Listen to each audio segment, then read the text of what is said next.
जी औज़ुबिल्लाहिमिनश्शैतानिर्रजीम बिस्मिल्लाहिर्रहमानिर्रहीम अस्सलामु अलैकुम वरहमतुल्लाहि वबरकातुहू। डियर स्टूडेंट्स, आज हम class second year subject computer science और इसका टॉपिक जो है वो आज हम डिस्कस करेंगे कि what is programme and programming languages.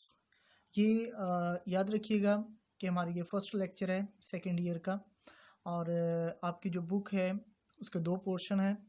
एक जो है वो पहला पोर्शन जो है वो डाटाबेस के अकॉर्डिंग है और जो सेकंड पोर्शन है वो है सी लैंग्वेज के अकॉर्डिंग। सो सबसे पहले हम सी लैंग्वेज को डिस्कस करेंगे और उसी से हम शुरू करेंगे बिकॉज सी लैंग्वेज जो है वो चैप्टर नंबर 8 से स्टार्ट हो रही है, तो इसलिए सबसे पहले हम चैप्टर नंबर 8 से जो है वो इसको शुरू करेंगे। अब सी लैंग्वेज को पहले पढ़ने का मकसद क्या है? इसका मकसद ये है कि 75% जो पेपर है वो आपको सी लैंग्वेज में से आता है। सो इसलिए सबसे पहले जो है वो हम सी लैंग्वेज के पोर्शन को ही जो है वो लर्न करेंगे और इसको सीखेंगे कि जो सी लैंग्वेज है ये क्या है। तो बेटा सबसे पहले जो हमारा क्वेश्चन है वो है व्हाट इज़ अ प्रोग्राम, कि एक प्रोग्राम जो है वो क्या है।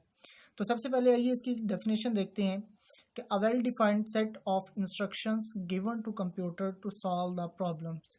कि ये हमारे पास बेटा क्या होता है कि एक well defined set of instructions मतलब हदायत का एक ही सेट होता है जो हम अपने कंप्यूटर को देते हैं for what to solve the complex problems, जो हमारे मसाइल हैं उनको हल करने के लिए। क्योंकि हमने जब भी अपने कंप्यूटर के साथ कम्युनिकेट करना है या अपने कंप्यूटर की मदद से अपनी किसी मसले को या प्रॉब्लम को हल करना है तो उसके लिए बेटा जी ये चीज़ लाजमन है कि हम सबसे पहले जो है वो कोई प्रोग्राम लिखें या प्रोग्राम की फॉर्म में जो है वो हमें वो अपना प्रॉब्लम जो है वो हल करना होगा। तो इस पर्पज़ के लिए हमें जो है वो फिर ऐसी इंस्ट्रक्शंस का एक सेट बनाना पड़ता है कि जिसको हमारा कंप्यूटर अंडरस्टैंड कर सकता हो। अब बेटा जी जो प्रोग्राम है इसको हमेशा लिखा जाता है प्रोग्रामिंग लैंग्वेजेस के अंदर। किसके अंदर? प्रोग्रामिंग लैंग्वेजेस के अंदर। No next question is what is programming language, कि जो प्रोग्रामिंग लैंग्वेजेस हैं ये क्या है। तो बेटा प्रोग्रामिंग लैंग्वेजेस को डिस्कस करने से पहले हम सबसे पहले सिंपल डिस्कस करेंगे कि व्हाट इज अ लैंग्वेज, जो एक लैंग्वेज है ये क्या है। बेटा एक्चुअल में जो लैंग्वेज होती है ये मेथड होती है कम्युनिकेशन का। किस चीज़ का? Method of communication. Know what is communication? Communication mean sharing of information, sharing of information,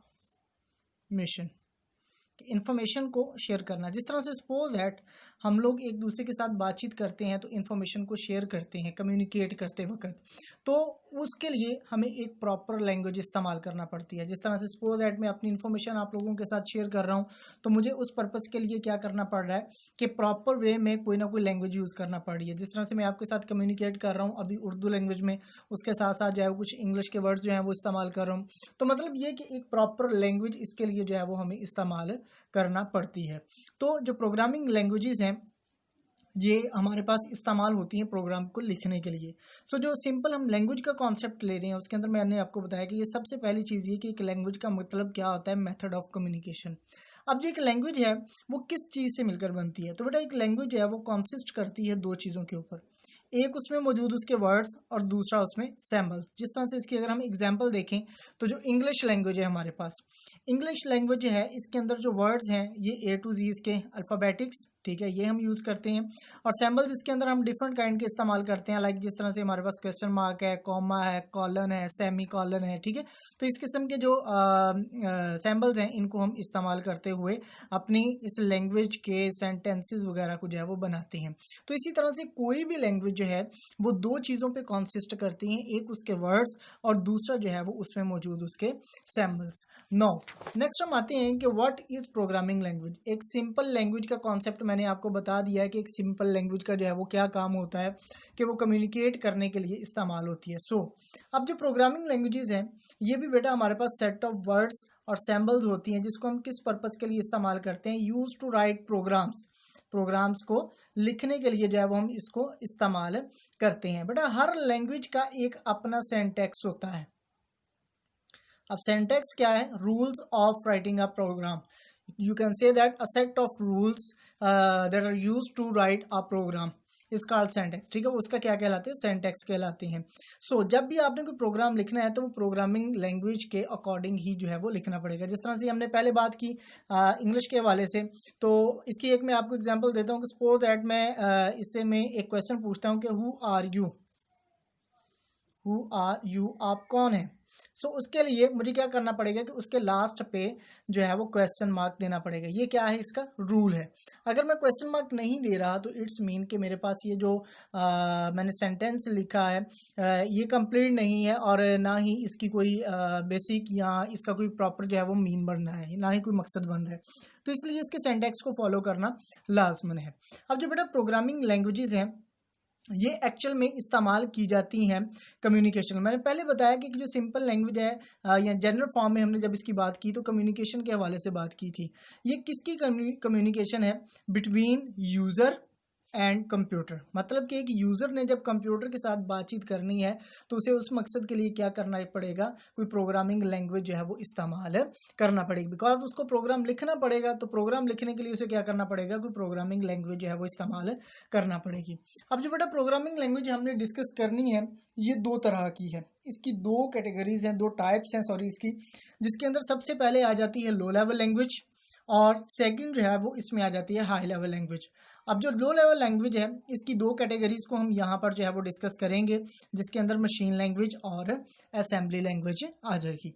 अब सबसे पहले बेटा इसमें हम देख लेते हैं कि what is low level language. जो लो लेवल लैंग्वेज है ये क्या है।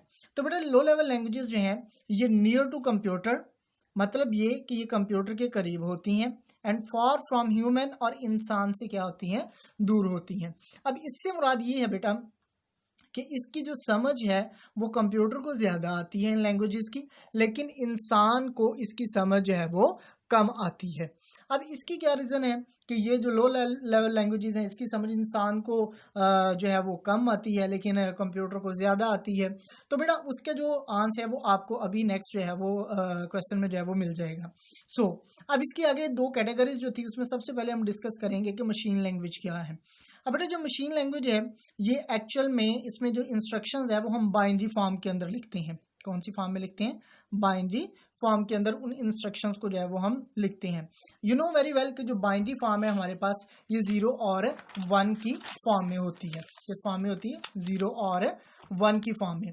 तो इसी वजह से हम इसको जो है वो बाइनरी लैंग्वेज का नाम भी देते हैं। ठीक है, इस लैंग्वेज को हम बाइनरी लैंग्वेज भी बोलते हैं। क्यों, क्योंकि इसका जो कोड लिखा जाता है वो 0 और 1 की फॉर्म में जो है वो लिखा जाता है। और ये वाली जो लैंग्वेज है ये बेटा ओनली सिर्फ और सिर्फ ये वाहिद एक ऐसी लैंग्वेज है कि जिसको डायरेक्टली आपका कंप्यूटर जो है वो अंडरस्टैंड करता है। Only language that is directly understood by computer. मतलब ये कि ये एक वाहिद लैंग्वेज है कि जिसको आपका कंप्यूटर डायरेक्टली अंडरस्टैंड कर लेता है। बाकी जितनी भी लैंग्वेजेस हैं उनके लिए आपको कोई ना कोई ट्रांसलेटर जो है वो रिक्वायर्ड होता है, लेकिन इसके लिए हमें किसी भी किस्म के कोई भी लैंग्वेज ट्रांसलेटर की ज़रूरत नहीं पड़ती।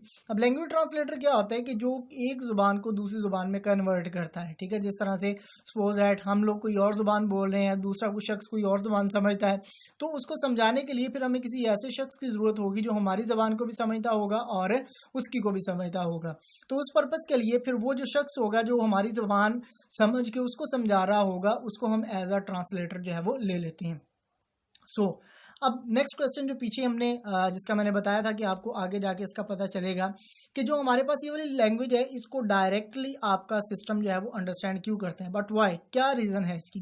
तो उसके बिहाइंड ये रीज़न है बेटा कि जो बाइनरी लैंग्वेज है यू नो वेरी वेल कि ये हमेशा 0 और 1 की फॉर्म में होती है, क्योंकि बाइनरी डिजिट्स हमारे पास हैं ही दो।